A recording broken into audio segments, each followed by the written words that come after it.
this guy, this president, his whole Jeffrey Epstein problem just won't go away. As a matter of fact, it's getting worse. And you can probably see it all over his face whenever he's asked about it. The family of Virginia Giuffre released a statement overnight in response to some of the comments that you made this week.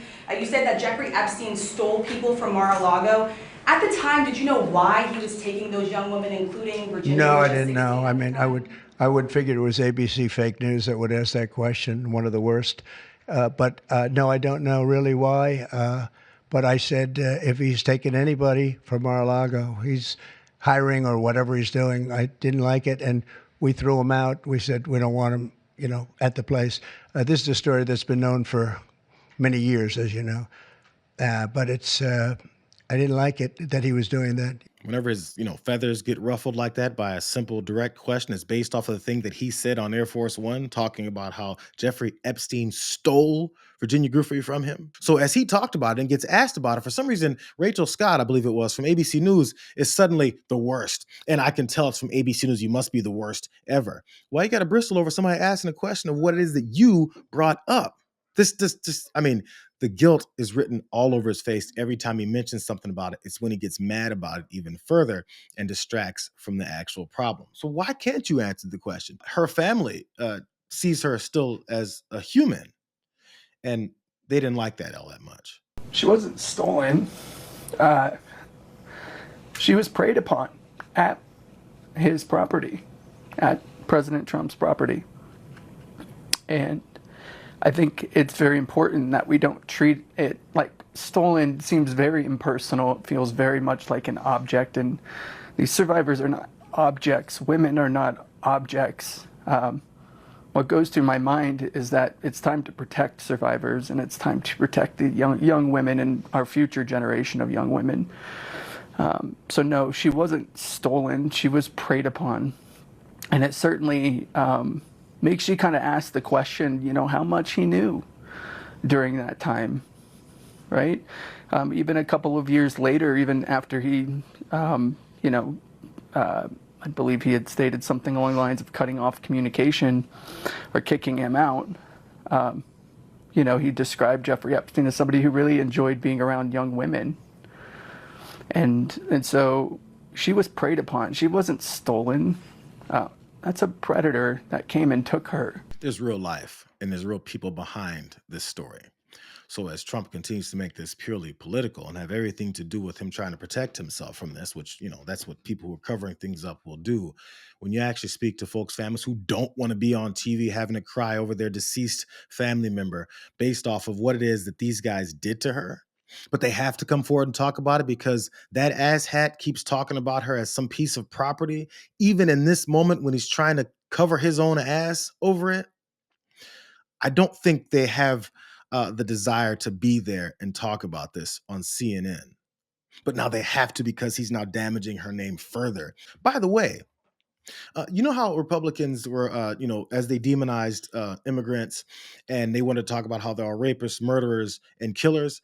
And there's this anger and vehement the types of rhetoric that they use to talk about them just to make sure enough people are afraid of them so that they'll vote them in to then have this mass deportation policy and destroy so many people's lives. As they pulled that off, they had these stories of women being killed by murderers that came into the country.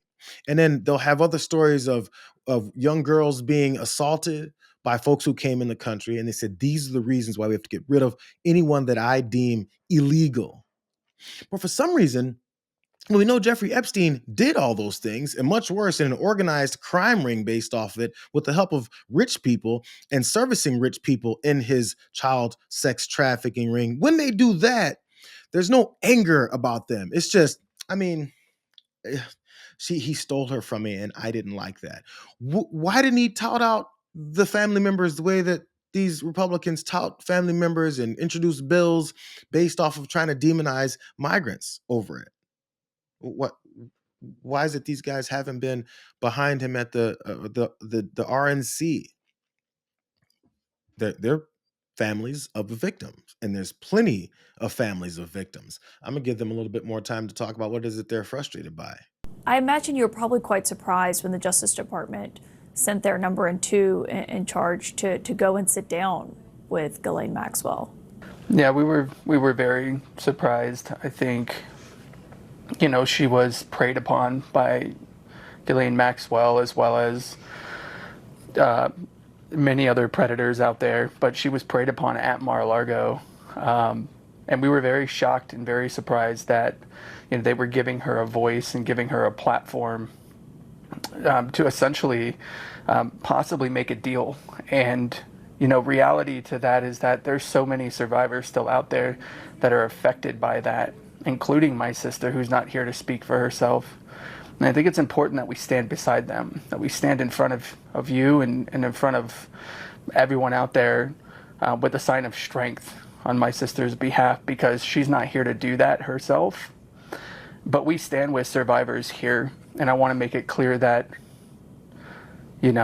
she does not get the opportunity to get out. She deserves to rot in prison where she belongs because of what she's done to my sister and so many other women. And it's absolutely a pure sense of evil. They haven't had these guys, her family, at any events to talk about how devastating this problem is. They campaigned on ending child sex trafficking of all these nefarious folks are doing in the country. And then when you have a direct example, probably the biggest one we've seen, where we can see exactly how these things work and who potentially the clients of these folks are, who enable these things to keep happening. How many other child sex rings are happening on a much smaller level in the country, but haven't spoken to her family. Instead, talk about how he has the right to pardon Ghislaine Maxwell. For what?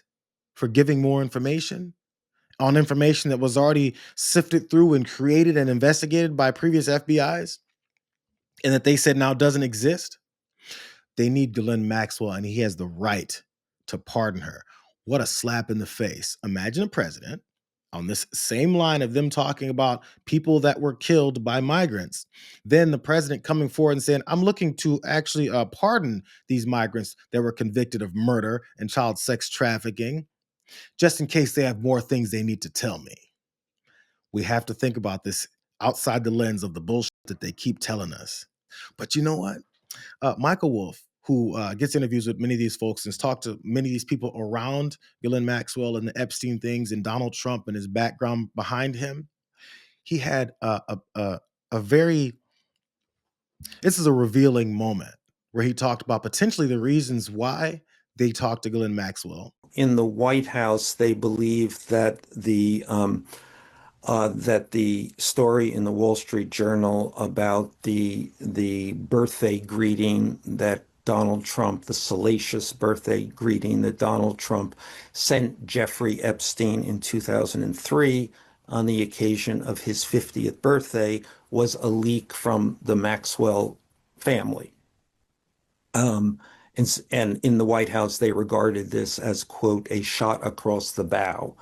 So a threat, if that Ghislaine had damaging material on Donald Trump. So Donald Trump's lawyer, who, as it happens, is also the number 2 in the United States Justice Department, but principally is Donald Trump's own lawyer, went down, and I expect to try to figure out exactly what Ghislaine Maxwell has, and then they would figure out how they might have to handle that. So that Wall Street Journal article about the birthday book, where Donald Trump drew the picture outline of a woman in her breasts and then scribbled his name as her pubic hair. When he got upset and said he's going to sue the Wall Street Journal over that whole story, and then days later, maybe a week later, sent his personal attorney, who's now the deputy at the Department of Justice, to secretly talk to Ghislaine Maxwell. As Michael Wolff pointed out there, that story being leaked to the Wall Street Journal was potentially a shot across the bow, as a warning shot to Donald Trump, potentially from Maxwell's family, saying, we have dirt on you.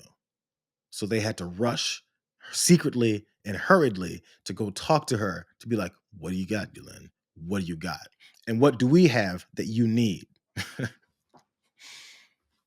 We can only speculate because the most transparent administration in history isn't being very transparent about what it is they're doing with this cover up. So, as they went there to try and adjudicate this and figure it out and find some way to get rid of this, Ghislaine Maxwell was also, I think, still being subpoenaed by Congress.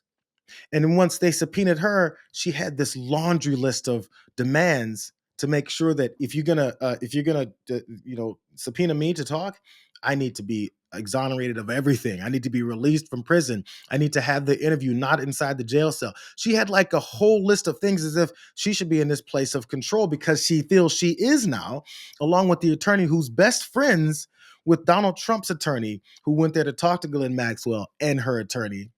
She's like, well, if Congress wants to talk to me, they're going to have to provide me with some of the protections that Donald Trump's personal attorney, who's now works for the Justice Department, promised me as well.